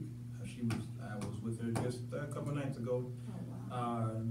She's spot on. She's talking about youth and financial education, and that is absolutely true. Financial education, all right. Absolutely. My children, again, I talk about this often, and I know people get tired of it, but I don't care. When I'm on, me and my children, we are on Marco Polo, the app called Marco Polo. I talk to them daily as much as I can, or if I'm in Atlanta with my son, or they're here, you know, with my daughter, you know, we go to the computer. We pull up FICO scores. Oh, wow. And we don't play video games. We don't watch crazy reality TV. When we get together, Pulling up FICO scores. we talk about money management, FICO scores. We talk about student loans, how to pay them off early. Okay, start now. Don't wait till you graduate, and then that 6-month wait period. Start paying them off now, because that is not common knowledge in our community. No, it's not. I I've never learned. And when I talk about this, I'm talking firsthand knowledge. You know, when it comes to money, stuff like that, the only thing I used to say, which really is that I need to stop saying it from the standpoint, look, the only thing I can do regarding math is figure out my check. You know, and that was it. After I figured out my check, and I've sat up there and I've determined from the standpoint, if all I can do is figure out my check, I'm broke. Yes. At the end of the week. Yes. I'm broke again. And that goes without, then that means from the standpoint that I'm not putting aside anything, I'm not doing anything that's gonna bring anything back. And until that changes, then that's gonna be an ongoing thing. If we're living hand to mouth all the time, and we're going to work, you're going to work every day, you're living hand to mouth, you don't have any real resources. The more money you make, you're in that income bracket where you're taxed heavily and where they wanna make sure that you're taxed heavily. You know, what are you gonna do that's different? Yes. You know, we can't depend upon the fact that we got that JOB, you know, because that JOB, even from the standpoint, they're looking, it's like sharecropping. You can earn something, but they're trying to take it away from you at the same time. So we have to begin to determine for ourselves. We have to begin to listen to people like yourself who know something about it, at least from the standpoint being able to give us a position from which to grow. You know, from the standpoint, you might not have all of the answers, but at least you got enough to get the conversation rolling. Absolutely. And to keep it rolling. Because it's like you said, if we get it rolling but we allow it to stop, then we've got nothing. We've got to keep this rolling, and not just from the standpoint we're talking. We've got to begin to put our money to it. We've got to begin to do this. I think that a lot of times we look at things that have come our way that were frauds and scams, so that we're scared. You know, why should I take my money and put it over there? You know, but we have to come up with some viable alternatives. Viable alternatives. And some choices. And some choices, okay, well, let's talk about that, all right? As we go through this break, because there's some things you African Americans can do to not only for yourself, but for your children as well, to help them manage their monies, okay? I'm going to the break over on this side, but I'll keep talking to you guys over broadcastmedia.com. So on the Jones Show.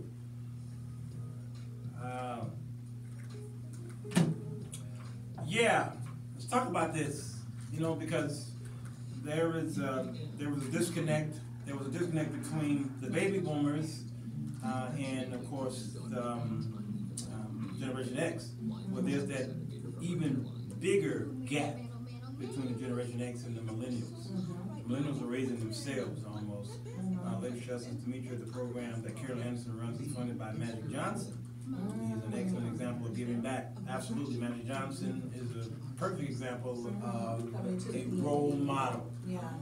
And right, and he's more of a role model now than he was when he was a ball player. All right.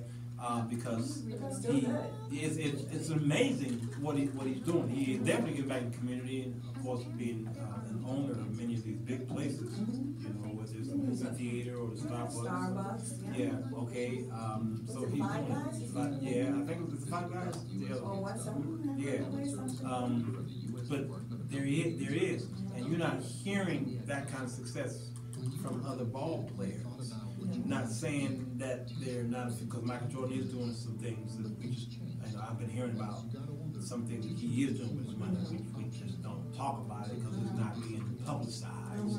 But he's actually doing a lot with his money for community's sake. It may not be your community, but it's going somewhere.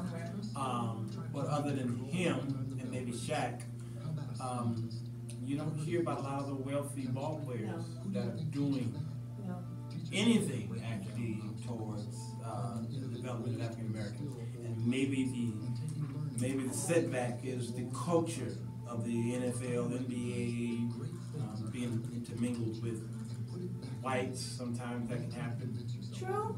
True, and that we're not expected. We're kind of, especially from the standpoint, many of them that are intermingled with the whites, you know, they get their cut. Yeah, they get their cut. So, you know, by the time we get it, but is it important to give them a cut if it helps us to get ahead? That's true. Welcome back to the Somebody Jones Show I am he. That was our last break of the day. We got another less than about 20 minutes to talk about. See what we can do to see if I can enhance some of you and some of the things that you are thinking about doing. There's so many things that we can do out there in the world to make a little bit more. See, here's the thing. Wealthy people stay wealthy because they keep, not because they spend. Yeah. All right? And I did a study. I did a whiteboard teaching on YouTube and Facebook on the difference between a rich man and a wealthy man. There's actually a difference between the two. And what I said was, and was kind of shocking to poor people, but it's actually true. Rich people think like poor people. And here's how they think. Poor people, they need things right now, or they want them right now. They don't need them. They want them right now, so they go out and compulsively spend them. They get a check. Matter of fact, their checks are already spent. 2 checks, 3 checks are already spent in many cases. Tax season's coming up in February, maybe, okay? That check is spent already in many cases because Black Friday is on its way. Christmas is on its way. So that tax check has got to cover the debt that you put yourself into, all right? So that money's gone. So that's the way poor people think. The rich people, they do the same thing. Even though they have a lot of money, they still compulsively spend that money on things, because many people who are rich didn't become rich on their own. They became rich because it was fed to them. It was inherited to them. The wealthy stay wealthy. Many rich people become poor eventually. They lose everything, okay? But the wealthy people stay wealthy because they take risks, wise investment risks, okay? And they know how to put money into something to build up, okay? Something that I look at this song by by Beyonce's husband, Jay-Z. This thing about the OJ thing. All right. The thing that I took away from that OJ song, one of the great analogies he used, he says, I bought a painting that cost him $1 million, I think he said. And he's pretty much saying, y'all laughed at me for spending my money for buying a painting that cost $1 million.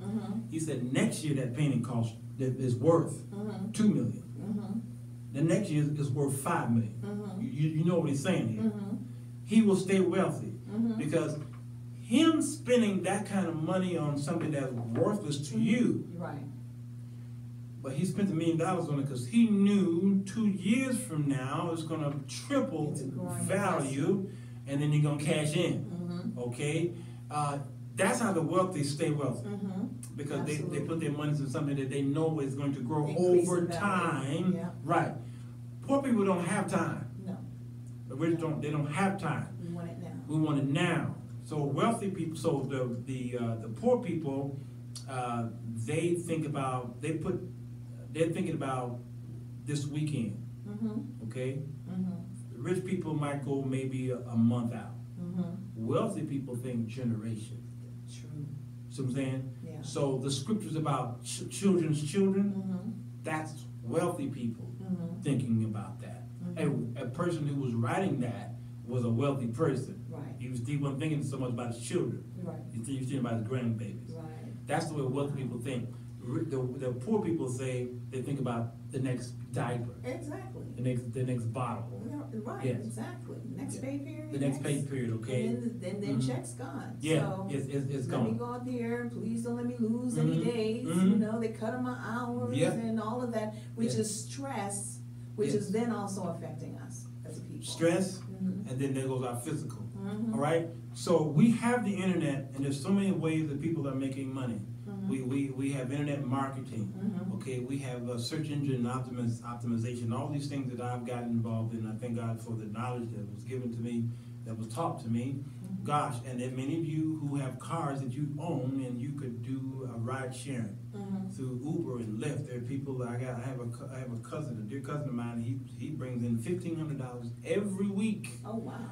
Because all he do is drive all day. Wow! And he brings in more driving than he would on his regular job. Wow. Okay. Now he does a lot of driving apparently if he's bringing in $1,500 a week. But he's bringing in $1,500 a week. Wow. All right. So there really is no excuse for anybody who's got 2 hands to say, I can't make it. I can't make it because there are the opportunities out there that many of the other, whether they're white or whether they're Asian or whether they're Hispanic, they're out there hustling. Yeah, they are. Hustling. Go to their communities and see their businesses. They're side by side by side by side. And sometimes they're selling the same thing. It's ridiculous. There's a rice joint here and a rice joint here, right there in Chinatown, and a rice joint across the street. Oh, yeah. And they've been there for years. Oh, Apparently yeah. they're making money. Right. All right? Right. All right? And so, hey, go to the Hispanic area. There's taco here. Yep. Okay? There's And another there's taco another joint. taco right. Yep. Okay? All right? And so there it is. But in the black community, no. No, it's not that. We think that no, it's too saturated. The competition is fierce. So I can't. So that fear always come in. Yeah. And there's so many ways that you could make money. And now, here's the thing about it. But the making of the money is one thing, but what to do with it is another. The ability to keep it, and that's where we continue to stay in a state of poverty, is that many people who won the lottery, they're broke 6 months or less. I'm talking about $1 million lotteries. Of course. They're broke after that. Because they bought big ticket items Yep. and made no investment, no plan, no real plan for the future. None. So next thing you know, their big ticket items are being repossessed. Yeah, repossessed. And that's that. Yep, they did a show, this show on cable called 30 for 30 or something like that. It's all about the sports. And they did a documentary on the NFL players. Those guys who got those multi-million-dollar contracts. Many of them, after they are done with their NFL career, they're broke. Wow. Broke. Because they have this MC Hammer attitude. You know, MC Hammer, he pretty much lost everything. TLC, Tony Braxton, many of them, they got all this money. No mindset of investment. It's just buy things so that I can look the part. It wasn't only with MC Hammer, from what I know, it's not only just in buying things, but it's the employing people or doing things that's not bringing a return though. No. It's not bringing a return. Right. So from the standpoint that we need to be able to develop more strategic spending. And have our money earmarked. People who have money, they know where their money is going. Yes. You know, they're not confused about where their money is going. No, they're not. No, they're not confused whatsoever. They know exactly where it's going. And they know where it's coming from. Oh, absolutely. I flew to Boston, Massachusetts a couple of years ago to meet a wealthy man who had given a sizable amount of money to my brother for an endeavor. So my brother sent me there to finish the deal. I did. So I'm sitting with them negotiating at the table, and so the deal was settled. So I'm talking to him, and I begin to tell him what I do. I'm in the music business. There. I mean, that's why I was there. I was in there to handle the music aspect of it. And he saw my work. He was quite impressed. He was in the studio with me, this wealthy guy, and he saw the way I operate. He said, "Boy, this guy's good." I said, "Yeah, I'm good. That's why I'm here." Right. I mean, my brother brought me down here because he knew I know what I'm doing. You could do it. My brother don't know the studio, or I do. All right, and I wrote this song, and what have you. So we all went out to a beautiful restaurant. Okay, and we began to talk, and then I gave him a proposal, a verbal proposal. It just came to me. I said, let me test this guy. I know he had money because I've been to his house. Right. It's ridiculous. All right, just acres and acres. All right. Oh wow. So I said, let me offer you my services. All right. Here's what I can do for you to further this. This ain't got nothing to do with me, you, and my brother. All right. This is me and you. So okay, talk to me. So when I gave him this verbal proposal. His response was, "Okay, that's cool. That's a nice thing you can do for me. But what's the rate of my return on this?" And I said, I hadn't crunched the numbers. He did right away. At least he was expecting me to have it crunched so that he can think, now, he's offering me this if I give him this. And he's doing just like that show, my favorite show, on CNBC, Mhm. Shark Tank. Shark Tank, yeah. That's the way he was thinking. Mm-hmm. And it was like I was sitting in front of the In front of the sharks. the football guy, okay? You're right. Yeah, and he crunching the numbers in his head. He says, okay, yeah, now you can do this for me. He says, but I don't know, because I don't see my return coming back quick enough over a period of time. That's too long for me to get that little bit of return back. I wasn't asking for a whole lot of money. Oh, it was little. But every dime he calculated. And I says, I get it. I get it. That's why he stayed wealthy. Exactly. And it's not that he's a miser, not that he's stingy or nothing like that. But he determined that his money was going to bring something back. Yes. So even from the standpoint of whatever he gives, there are things that are in place that are bringing back something. So it's not like from the standpoint of giving. It's from the standpoint of, look, in order for me to give, I've got to get stuff back. Yeah. And that's how you think. Because if you don't, then it's like your bank account. If you're constantly putting out, not putting anything in, what's going to happen? You're going to hit zero. Real quick. Real quick, absolutely. The wealthiest man, that we know, okay, he's still driving an old car, and he's still living in the same neighborhood he's been in for forever, okay, and he's a multi-billionaire. The old man who what's that Microsoft guy, Bill Gates gave a lot of that money gave millions of dollars to him because he knew that he would do something. Warren Buffett. Okay. Yeah, Warren Buffett says, I ain't gonna buy no new car. Why need a new car for? I love Warren Buffett. Yeah, smartest man I know. Exactly. He said, y'all want me to buy a new car? All right. He says, buying a new car don't make any sense to me. He says, because I'll buy this car, and when I drive it off the lot, it's going to depreciate like crazy. He says, now I've lost all this money after this investment. He says, and then after about 3 to 4 years, that car ain't going to be worth what I paid for it. I'm going to be upside down pretty much almost, especially if you're financed, you'd be upside down. He says, it makes no sense to buy a new car. He says, and they said, well, that's kind of petty. Man, you're a billionaire. You can buy thousands. He is a but billionaire. see, and it was about the principle of it. He can afford to buy the whole car company, but it was the principle of it. And if you use principles in the smaller things, okay, then you'll have bigger things. Absolutely. So he says, to make no sense. He says, I would never take my money and put it in an investment where I'm gonna lose all this money right away. I can see losing over time. But you mean tell me I'm gonna take $1,000, like you're not taking $1,000, and as soon as you give it to this so-called investment, you done lost 20% of it. Exactly. As soon as you gave it to him, what kind of investment is that? All right, and then every year you're losing more and more of it. It makes no sense. It depreciates. But land and property is supposed to appreciate. All right, over time appreciates. He says it makes no sense. So I ain't gonna buy no car. And they thought he was. I said, no, that makes sense. No, and I fell in love with Warren Buffett years ago when I first heard him say that even though he was a billionaire, he's like, it doesn't take, he doesn't even live, he lives off of a percentage of what he makes. He does not, because he's a billionaire, he's not trying to go out and live off of $1 billion. No. He lives off of a percentage of what he makes. And like you said, we have to come to a place where, number one, we teach in terms of business, we teach our people, like you said, how to make that offer to the sharks.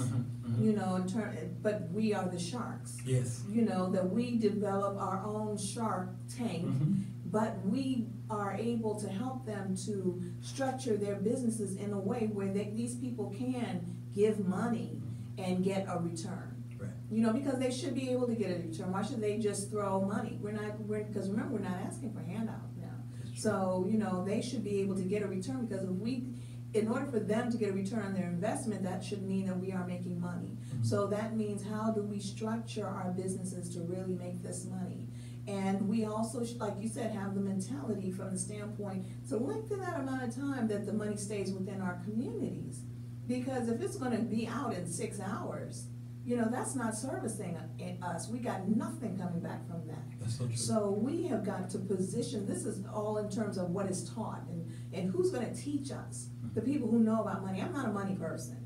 You know, I'm not a money person. I can spend it, that's, you know, I can spend it economically for Sure. you, Oh, yeah. but I'm gonna spend it. See, I'm a coupon You know, it. See, you know, exactly. I'm gonna get as much as I can for that Sure, money. sure. But at the same time, that money, I need somebody that knows how to bring the money in, what to do with it, how to keep it so that we keep more of the money, rather than everything go out and we're broke at the end of the day. And that's exactly it. The wisdom on what to do with that money is lost in my community, unfortunately. You know, I told somebody because I did it, when I bought a car and then I made sure I had the best insurance. And I know rinky dink little insurance company. Right. I'm talking about I needed something that I felt comfortable if there was an accident or theft or Mother Nature. I paid more for it. My premiums were higher than normal, but I knew that it was an investment on if I took a rinky-dink place, they may not cover the things that I think I'm good for. They may not even cover it. So spend more. Okay, Right. great. Think like a wealthy person. Okay. All right. But then I looked at the deductible. Okay, and I said, okay, then if I have this accident, got to pay this deductible. And I was telling this person, I says, here's what you need to do.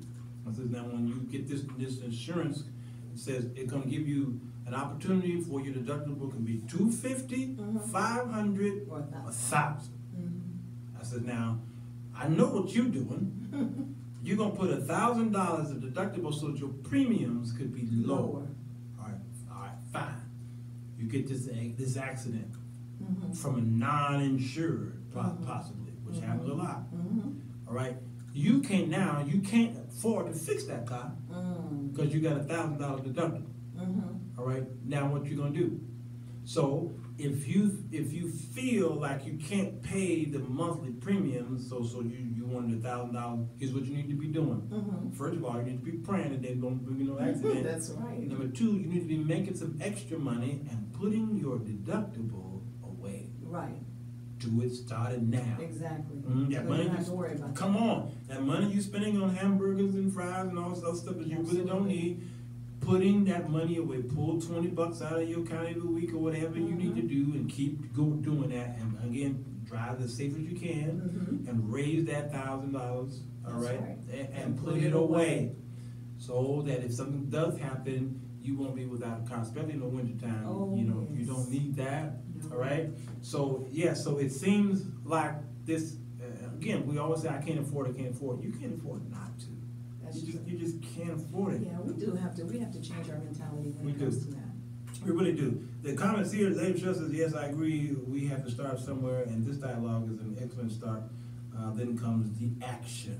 Yes. The action, yes. The action. Poor people, Demetrius says, poor people can invest that pay-per-view money.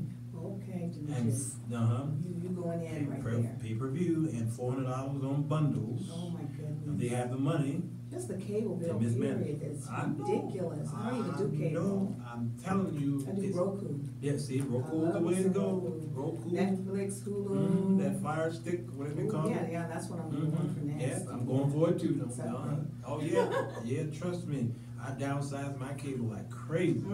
I said, you know what? Why am I paying all this money for several hundred channels and I only watch 5? Exactly, and it's a Yeah. whole bunch of, like, the sport channel, I watch Yeah, I that. said, give it all. I don't need it. They have started helping the guy that entered the league with investments and money management from day one. Demetrius, see, there it That is. makes sense. Yep. But they had to get to this point where these guys they were leaking money. Okay, and it's just ridiculous. I think the lottery need to do that too. Yeah, oh, absolutely. They need to say, listen, before we give you this money, you got to go to this class. So because we are enabling you. Exactly. And there are people who lost their lives because they won money. Exactly. They lost their lives. That's true. That's scary. It's really a shame. It's All right. true. This right here is a great subject. This is an amazing subject. Thanks to you, I'm just amazed at your knowledge on many subjects. Mhm. You are very, very wise and smart lady. And I'm not just saying this because I want you back next week. Oh, thank you. I'm saying it because I want you back next week. Oh, my pleasure. Yeah, yeah. I really enjoy this, Yeah. and you have such an eloquent following. Your people, I'm they're telling you great guys, you are awesome people. They are. Awesome, awesome people. Awesome. You guys are awesome. Awesome. Yeah, awesome. Okay? Yeah, you guys are really great. Yeah, y'all all right. Y'all all right. Yeah, but they are really good people. Then, you know, every show have their crew Mm-hmm. that support them, Oh, yeah. right? Can't do it without the group. You gotta have that crew. This is my ride or die crew, That's right? beautiful. That no matter where I am, whether I'm here, I could tell. Romance at the Park, or whether I'm in the office, Yeah. my ride or die. Mhm. You know, because they know I'm there for them. It's beautiful. That's just what it is. If they go live or if they have something, I get in the car and drive to their cities and towns. Beautiful. Because many of these people don't even live here. Wow. And I see Atlanta, I see Florida, Oh, wow. I see Dallas and Houston, My Texas. goodness. Okay, oh yeah, I see them. California's here. Nationwide. Yeah, Nationwide is on your side. Mhm. I saw New York earlier on here. So many of these people don't live here whatsoever. Beautiful.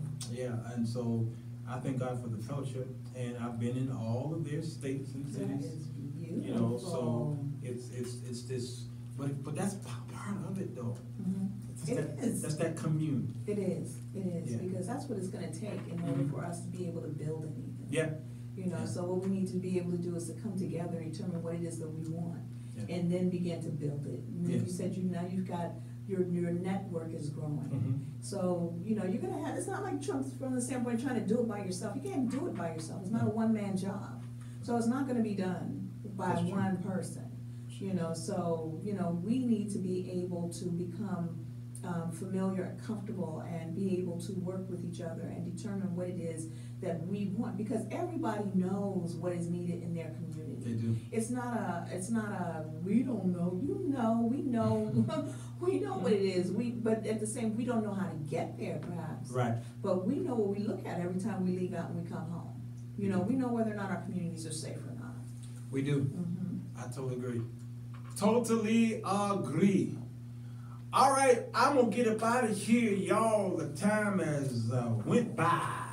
2 hours fast and furious, right?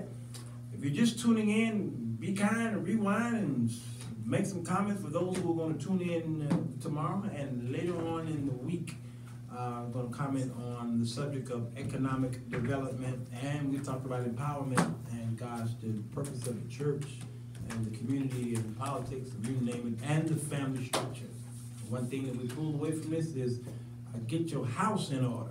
Absolutely. Get that in order first, and then let it spread out into the community, Absolutely. the churches, and even straight to the White House. How about that?